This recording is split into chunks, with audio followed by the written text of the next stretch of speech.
Listen, We need all that we can get. So with that, I will go ahead and get us started. To the ladies who need no introduction, this is our third webinar of a four-part series with the South Carolina Student Loan Corporation. And ladies, I will let you do your own introductions as to who you are and what you do. But I just want to say, on behalf of the South Carolina Nurses Association, we are really, really grateful for this partnership. And fortunately, as we were talking about prior to starting the webinar, that we are seeing some of this come to fruition already and seeing people engage in these programs and these offerings. So thank you for all you're doing for us, and thank you for the continued partnership. And with that, I will turn it over to the ladies in charge. wonderful. Oh my goodness. Thank you so much for having us again. I have enjoyed each and every session that we've had, webinar that we've had, and then the conversations and the questions that come from that have been great as well. So I know that we are running a little bit behind. I had technical issues, but we are going to hop into our topic for today. But wait, I have to say who I am. I'm Destre Capers. I am the Director of Marketing and Outreach with South Carolina Student Loan. And with me, I have Shaquana Bracy. She is one of our amazing outreach managers. She handles the PD region and a little bit of the Midlands area. So together, you're in good hands with us tonight. So the first two webinars were about BOLD. We have couple different BOLD programs. We have our BOLD Nursing Faculty in-School program, and then we have our BOLD Nursing Faculty Refinance program. If you missed any of those webinars, if you've heard BOLD floating around, you definitely want to go back and listen to those webinars and then reach out to us with any additional questions that you may have. But tonight, we're going to talk about managing student loan debt. A lot of me, I did not graduate with no debt. I have student loan debt. So understanding that debt, where to find it, how much do you have? Do you want to refinance or do you want to consolidate? We're going to talk a little bit about all of that. And again, if you have any questions after the fact, you can always reach out to us so we can go deeper into your specific situation. So we're going to talk very hypothetical, very high level today. So I'm going to share my screen, and Shaquana is going to help me run the event today, just in case we have any questions pop in. We can get those answered for you on today. So let me, hold on, everything moves.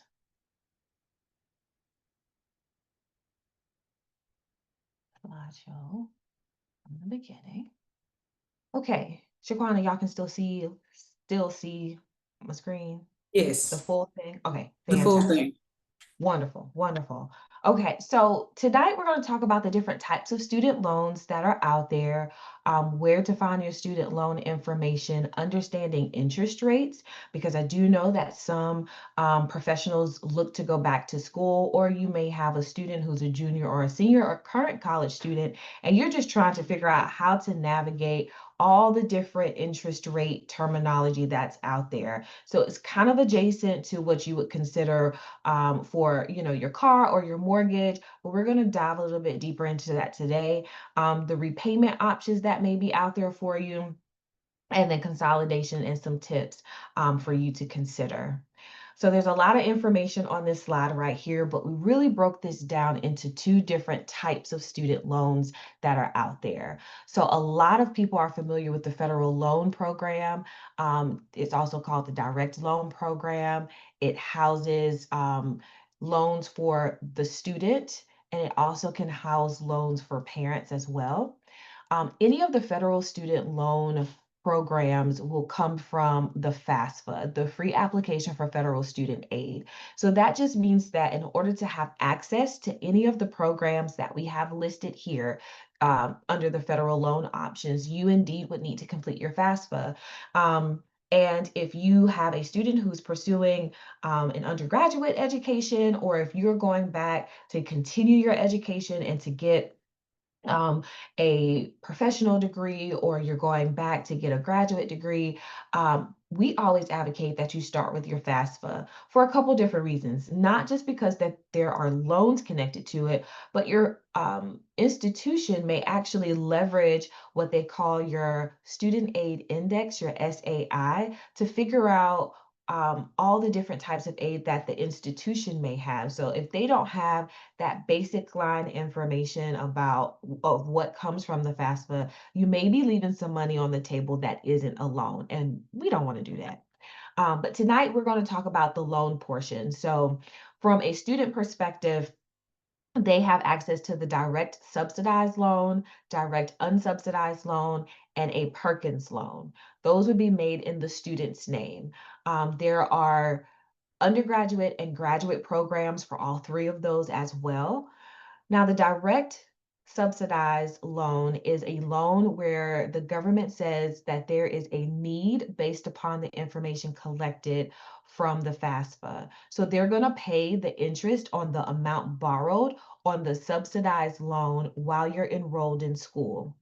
An unsubsidized loan, they will not pay the interest while you're enrolled in school. And so that can matter. Some families say, well, we will be willing to take subsidized, but we don't want to take unsubsidized. So understanding the difference between the two is really important. A Perkins loan, on the other hand, is it's a low interest rate loan for graduate and undergraduate students who are experiencing exceptional financial need. So South Carolina Student Loan doesn't make that decision, but it's going to be based upon the information in your FAFSA, so the income and assets that you as a parent and student may have, or if it's just you, all of that combined with your cost of attendance, and it's like, oh my goodness, this student still has such a great need in order to pay their tuition. The college has the ability to extend a Perkins loan to you. So again, your direct subsidized, unsubsidized, and Perkins loans are all available for undergraduate and graduate students, and your financial aid office will outline or dictate how much you can borrow in each one of those buckets, okay? And then the plus loan, there's a parent plus loan, and then there is a graduate plus loan. There's a lot of changing factors that has happened with the big beautiful bill. So we will probably do a separate podcast or a separate webinar to talk about the changes that have been passed. They're not even proposed anymore, they've been passed. We just want to make sure that there are no more moving pieces as they are still in session. So the Parent Plus loan is a loan that is made in the parent's name on behalf of the student. That means that the parent is responsible for paying it back.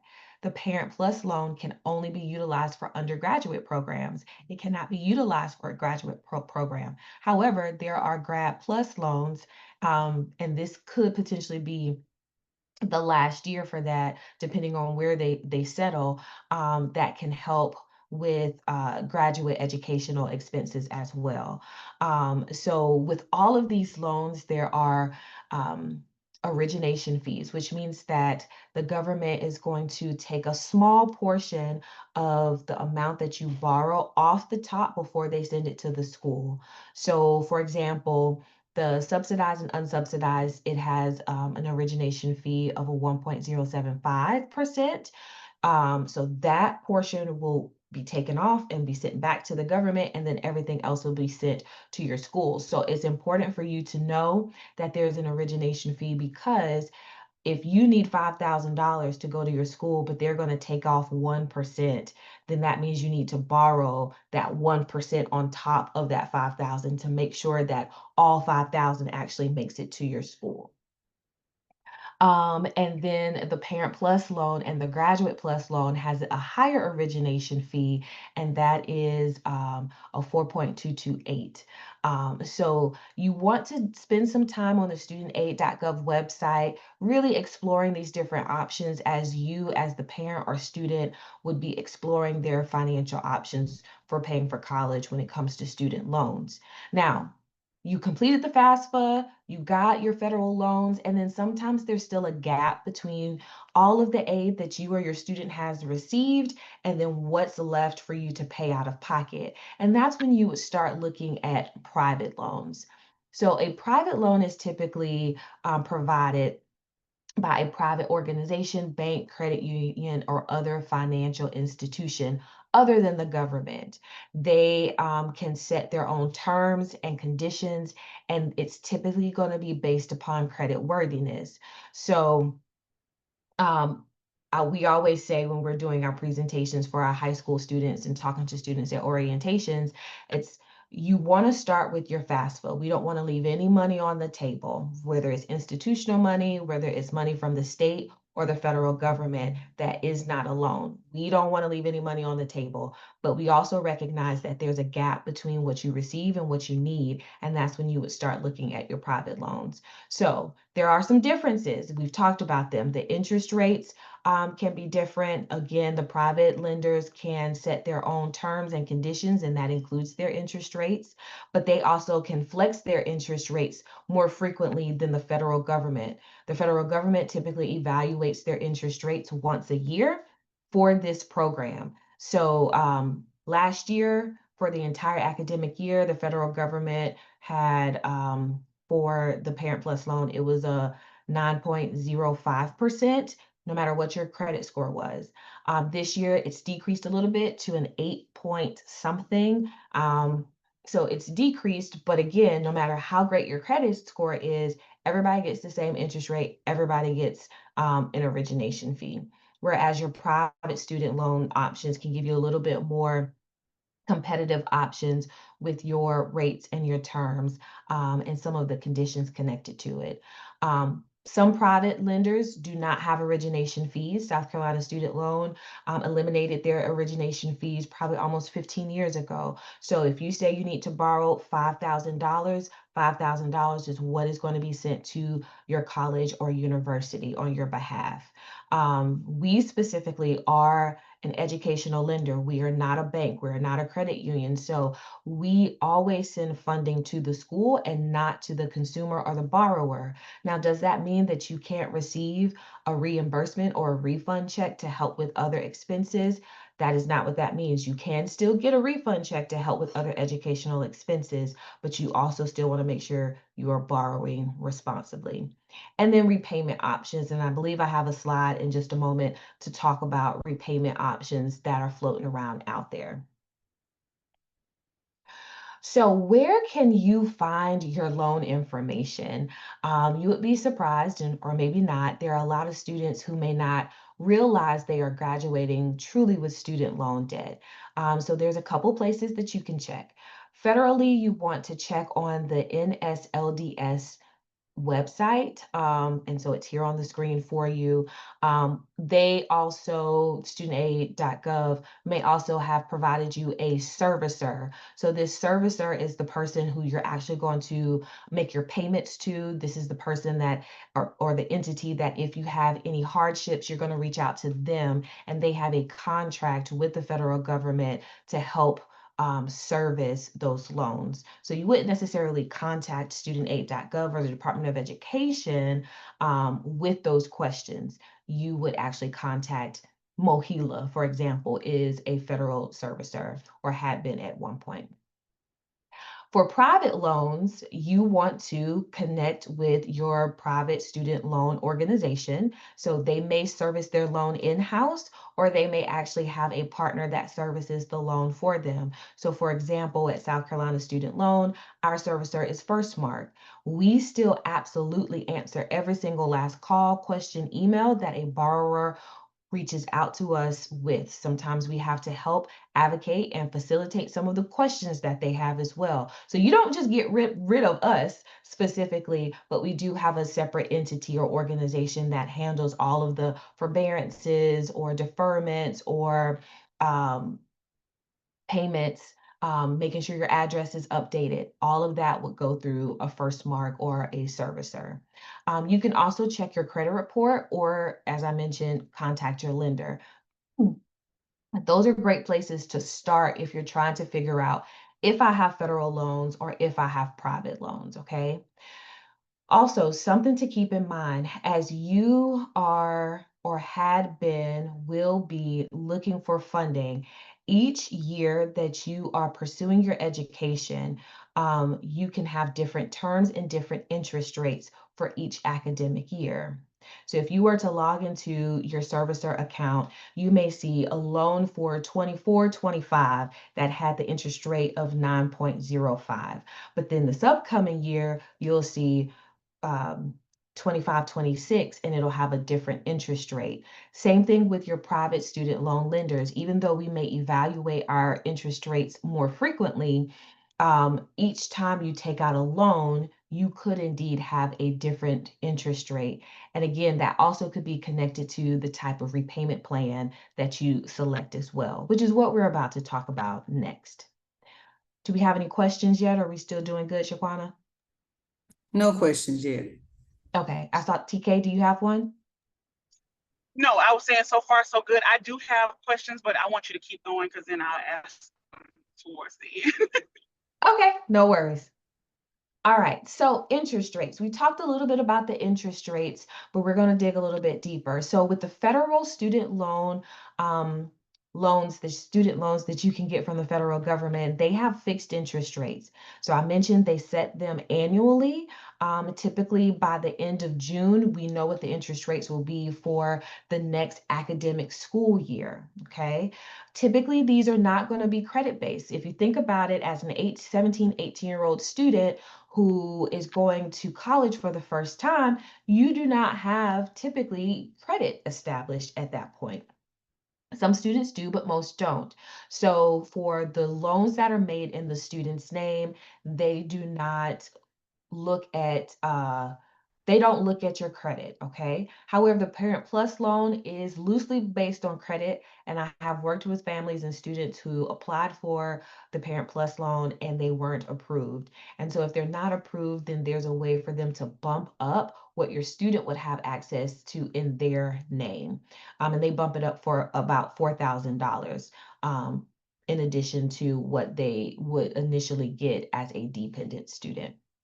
So keep in mind with the federal loans, everyone gets the same interest rate regardless of their credit score. And so they do have some repayment options. They have the standard 10-year, they have a graduated plan where the plan starts off, you start off with smaller payments and then it can gradually get larger over time. And then historically, we've had income-driven repayment plans. That's kind of up in the air with the SAVE plan going away and everybody going back into repayment. More to come on that. We'll probably cover some of that when we discuss the big, beautiful bill in a future webinar or in a separate podcast that we have at South Carolina Student Loan. So just keep your ear to the streets on what's happening with income-driven repayment plans because there's been a lot happening. As far as private student loans, I mentioned that they can actually evaluate their interest rates a little bit more frequently. So South Carolina Student Loan, we evaluate on a quarterly basis. And we also offer fixed and variable rates. So a variable rate just means that based upon the market, you could have a really low interest rate. And then when it's reevaluated again, if the market is tanking, you might have a higher interest rate or a lower interest rate. So it can move throughout the lifespan of your loan. A fixed interest rate means that that interest rate will never change unless you consolidate or refinance. Loans are going to be credit based, so you do have to be credit worthy. But they also offer a lot of customized repayment options for you. So you can do interest only payments, you can do a deferred payment, you can do an immediate payment, anywhere 5, 10, 15. And this is not for every lender. But for South Carolina Student Loan specifically, we do offer some different options that are out there. And you get to see this full matrix of if I choose a parent 5-year immediate repayment, what will my interest rate be versus if I choose the longest time frame and defer my payment while I'm enrolled in school, then I have a different interest rate. So it gives you the full matrix so you can make an informed decision. It tells you what your payment would be based upon what you have also chosen. So it's a really great resource. And I'm going to share how do you figure out some of that stuff towards the end as well. So consolidation versus refinancing. Who knew that there was a difference? Unless you work in our industry, you probably wouldn't have considered or thought that there is a difference between consolidation and refinancing. So consolidation, the federal government has a direct consolidation loan program. This combines one or more federal education loans into one new consolidated all-in-one loan payment, hopefully making that payment lower, which may aid in you participating in some of the forgiveness programs that they have. Okay. Now, refinancing is a term that we use on the private student loan side. So it's similar in the sense that we are going to have a multiple student loans combined into one payment, okay? But with private student refinance, the student loan refinancing, you can actually pull federal and you can pull private student loans together to make one payment, okay? And typically you get a lower interest rate when you refinance because you are considered less risky. You've exited school, you've finished school, you've graduated, you have that job. So typically you will get a lower interest rate. But there are a couple different reasons why people will choose to refinance or consolidate. So you're trying to lower your interest rate. You're trying to pay off debt quicker. You want to take advantage of a special offer. Of course, so you don't have multiple payments to pay all over the place. So you want to combine it into one payment.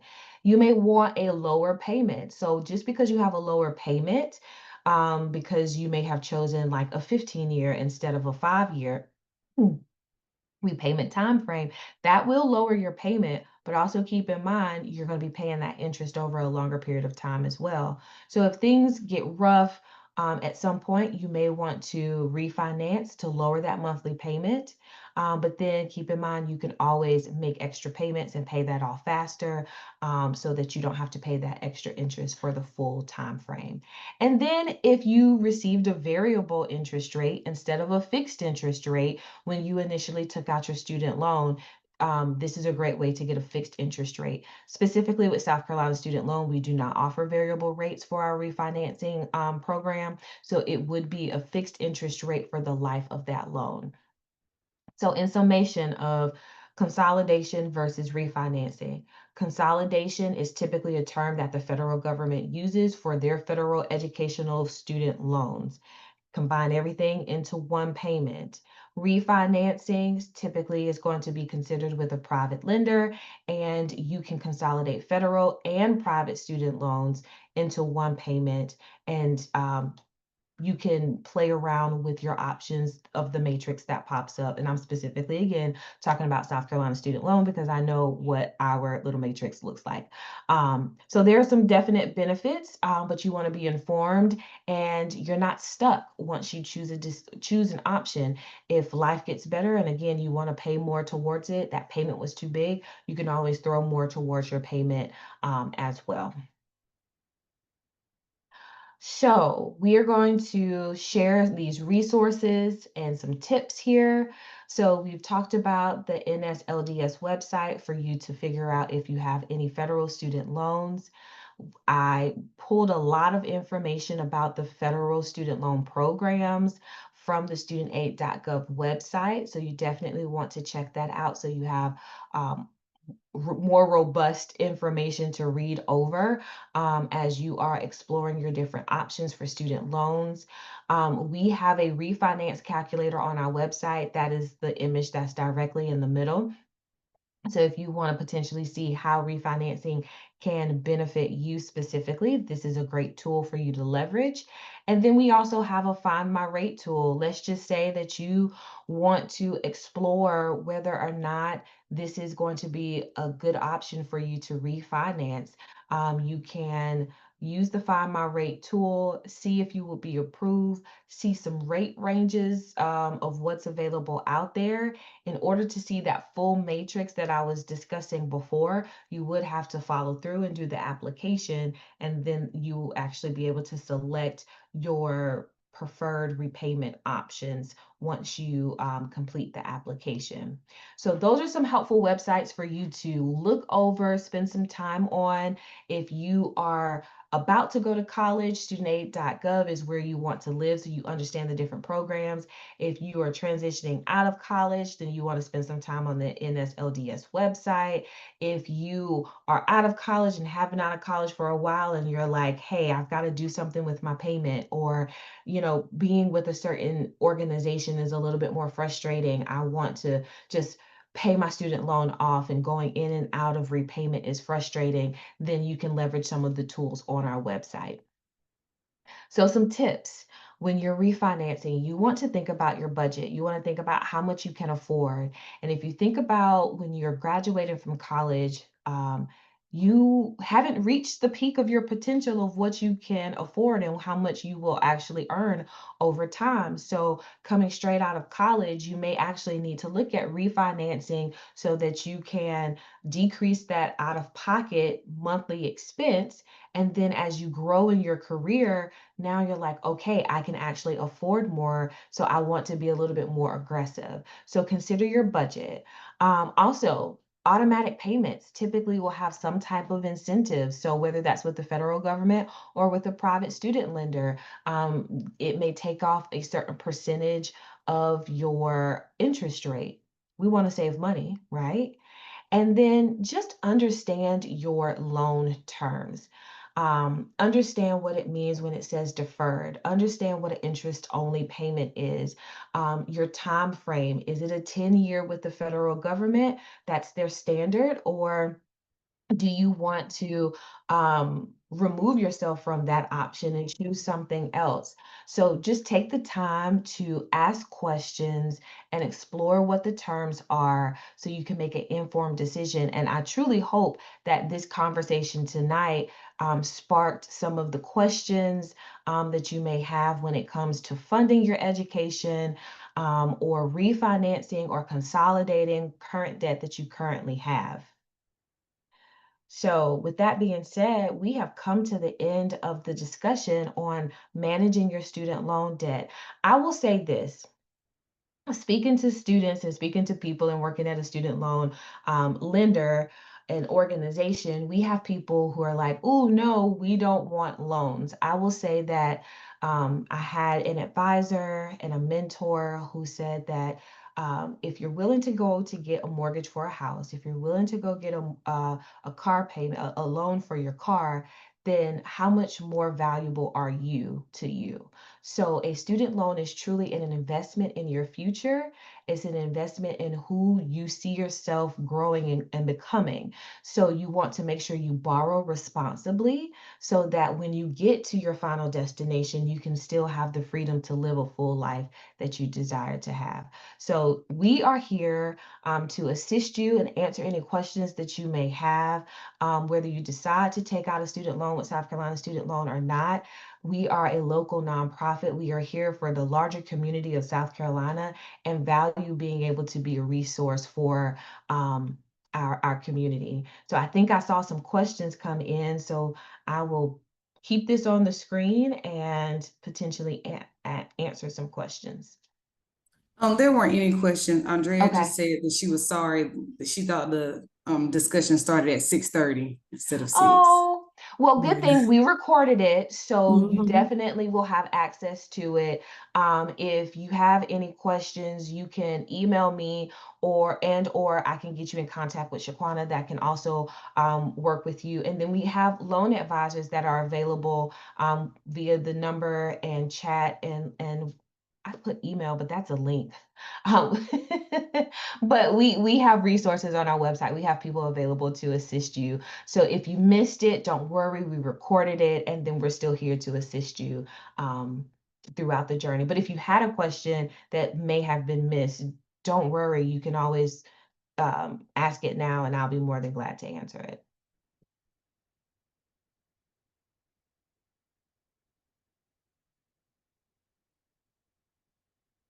And I'm going to stop sharing. Shaquana, if you would drop your email in the chat to make sure that they have both of our emails available. Awesome. Perfect. Perfect. Perfect. All right. We're going to stay up just so that Shaquana can get her email into the chat. And then again, thank you all so much for joining us tonight. How did we do on time? We did good on time. We are available to assist and answer questions. We work in this industry, but I would not dare walk into a doctor's office and try to tell a doctor how to treat me. So we are here to support you all throughout this journey. And with that, we'll say good night and thank you so much for joining us.